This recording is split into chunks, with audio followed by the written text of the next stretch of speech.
12 salariés d'une entreprise de Voisins-le-Bretonneux dans les Yvelines ont déposé plainte pour abus de faiblesse et harcèlement moral contre l'église de Scientologie. Avec la bienveillance du PDG, des scientologues auraient infiltré l'entreprise spécialisée dans l'aménagement de combles et imposé des méthodes de management assez particulières. Explication Cécile Magne avec Laurence Naon et Isabelle Audin. Ils n'étaient plus appelés des salariés mais des étudiants. Le vocabulaire de la scientologie appliqué à Driss, Vincent et Sébastien comme à leurs 90 collègues. Selon leur avocat, l'organigramme de leur entreprise a été calqué sur celui d'une église de scientologie. On retrouve exactement chacune des divisions telles que la scientologie les organise. L'entreprise aurait versé près de 500 000 € à l'église de Scientologie pour qu'elle forme les employés sur leur temps de travail via des cours contraignants.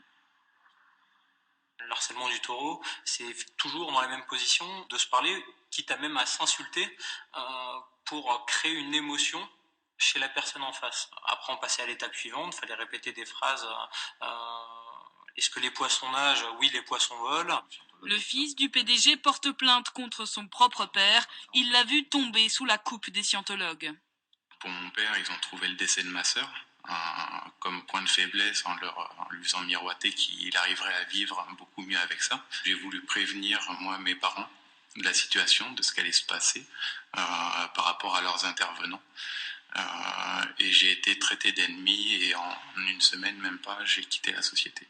12 salariés ont déjà porté plainte pour harcèlement moral et abus de faiblesse. On est en fait en présence d'un véritable pillage d'une entreprise qui était une entreprise prospère et qui est en train totalement de péricliter parce que les méthodes qui ont été introduites dans cette entreprise n'avaient pour seul objet que de faire du profit pour la scientologie et non pas pour l'entreprise. Malgré nos sollicitations, le PDG de l'entreprise n'a pas voulu s'exprimer. Quant aux représentants de la branche de la scientologie visée par la plainte, il nie les faits et dit faire confiance à la police.